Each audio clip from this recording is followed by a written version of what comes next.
day everyone, I'm Mark and I'm with my classmate Anika. We're excited to present our science report entitled Getting Hands-on Science Activity.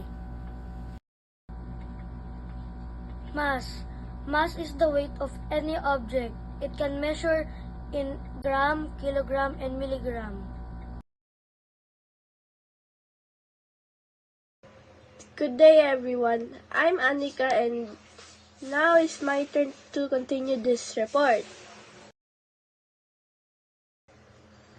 Volume. Whether you are measuring out ingredients for a recipe or filling up a bottle with water or juice, measuring volume is necessary for your daily activities. A graduated cylinder measures the volume of liquids, which may be expressed in liters or milliliters. Temperature. Have you ever tried eating tanghulu, a candied fruit? To make tanghulu, a mixture of sugar and water is heated to 150 Celsius, creating a syrup.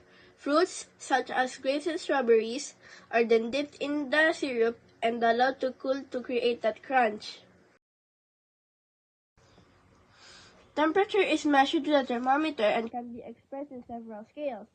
The Fahrenheit temperature scale, which has a unit of degree Fahrenheit, is used in the United States and a few other English-speaking countries.